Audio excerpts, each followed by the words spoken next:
Hey, Coach.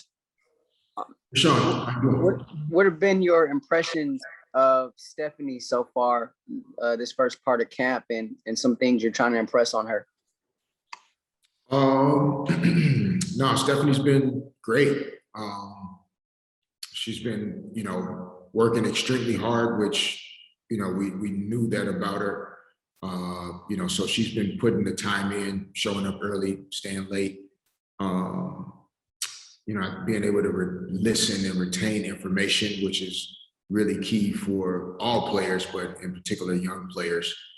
And I think as we've gotten into, more competitive, activities and drills and challenges, I think you can even see, more of what her potential ultimately could be. She's competitive, tough, fiery, not afraid to mix it up. And, those are important skills to have at this level. So, we've been not really surprised, but, we felt good about what we've seen so far. And, we definitely believe she has a bright future. And that's why that's why we drafted her at number 10. Michelle Vocal, ESPN.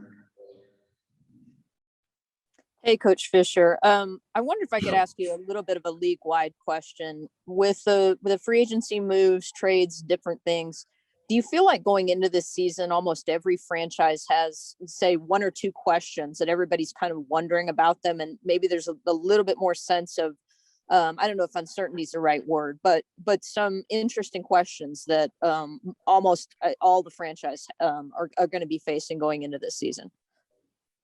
The answer is yes, but from which perspective? Definitely. Questions, obviously, COVID is still at the forefront of everything that we're doing. So a number of questions there, that I think all teams will continue to try to figure out and manage. But, we're going to do the best we can to make sure our players and our staff and the different places and cities where fans will be allowed to, to be present, we all have to continue to be safe. From a basketball perspective, yes, those questions, and I don't want to imply what it is you mean by questions.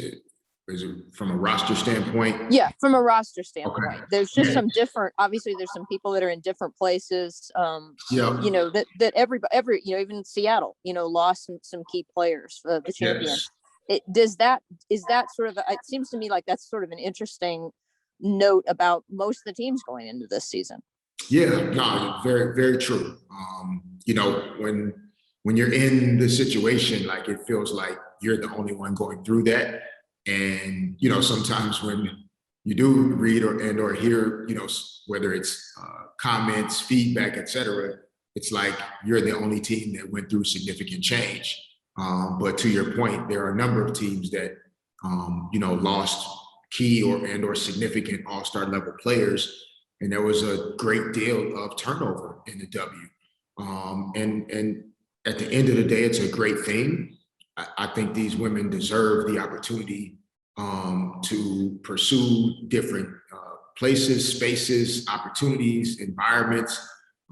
They've had to spend their lives in foreign countries playing basketball for most of the year, and then they get to come back to the United States. And many players have only seen one city in the W. And so I think it's a great thing that more players got an opportunity to change locations, to learn what it's like to be in other places. And our team in particular, yes, a lot of questions about what we ultimately can and will look like.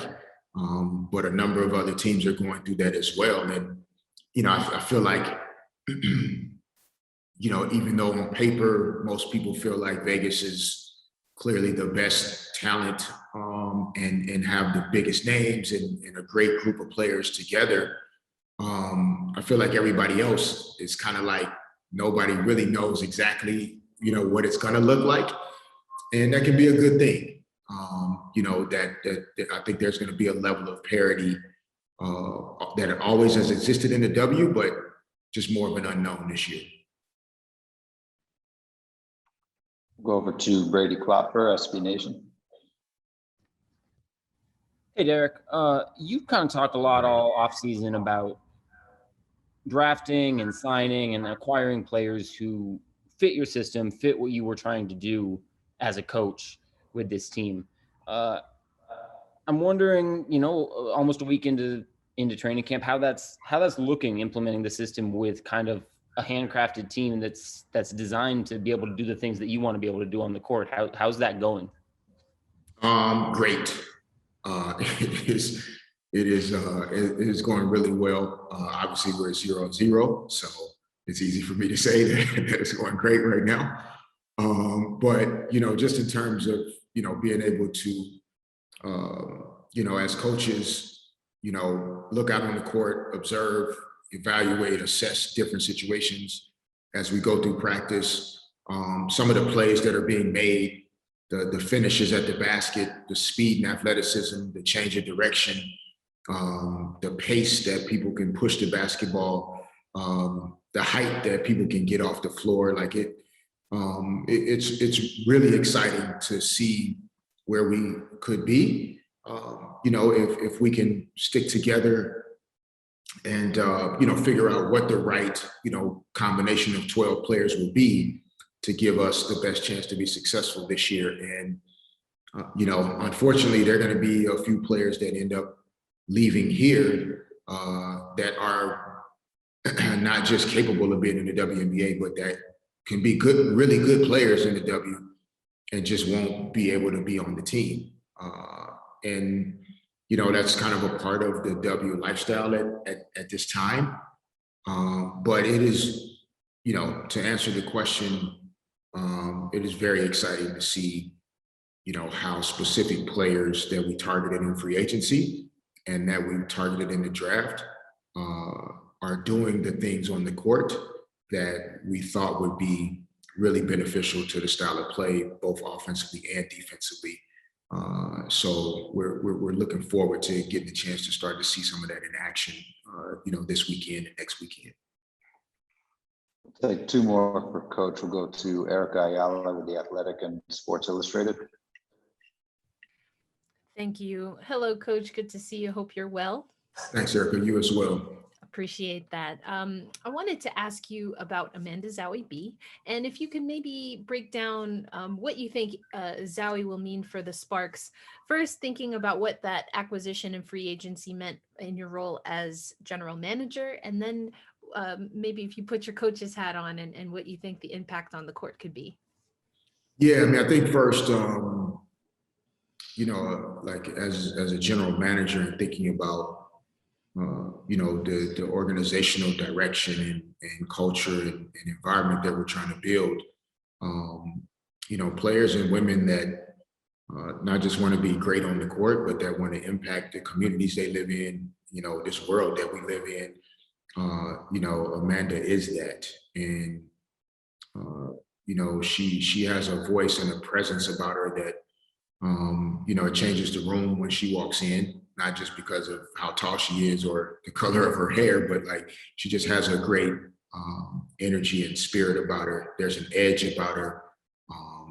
She can be testy and edgy and fiery, but at the same time, she cares a great deal about the things and people that are important to her. And so,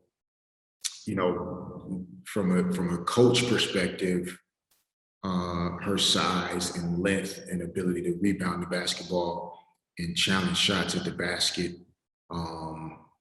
but also offensively space the floor as a big that can shoot the three at a good percentage, but also is comfortable facing the basket.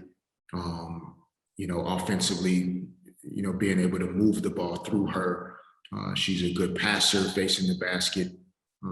And so, some of the things that we've envisioned doing and will be doing, like we need our bigs to feel comfortable with the basketball in their hands away from the paint, so that we can do the things we want to do and create more opportunity for our perimeter players to attack the paint and touch the paint. So, Amanda checked a lot of boxes for us, and we just feel very fortunate that, after a few discussions in free agency, that she was willing to trust us with this next phase of her career. And so, we're very happy to have her, and we're looking forward to what she's going to be able to bring for us on and off the court. Thanks, Erica. We'll end with Chris Camello today.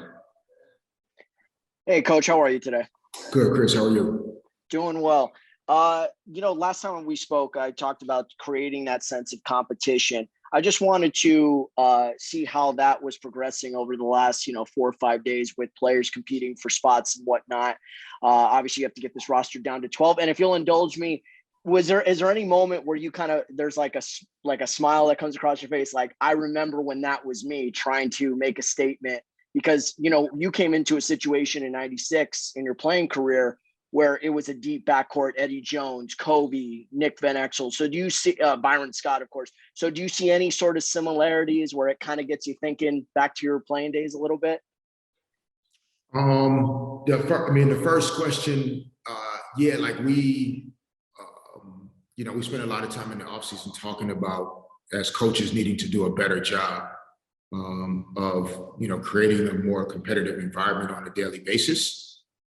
And making sure that our players can carry that into games night in and night out.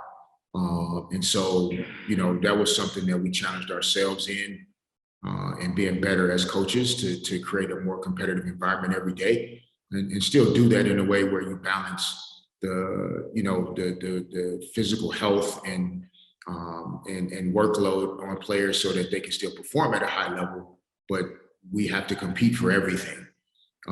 So we've taken that into every practice plan and every, discussion that we've had. But I think when you put the right group together, you don't necessarily always have to create it the same way, right? You don't have to force it as a staff. And I think we've done some things right in terms of the right players being in the gym that aren't forcing us to have to bring the competitive nature into the gym. It's already there.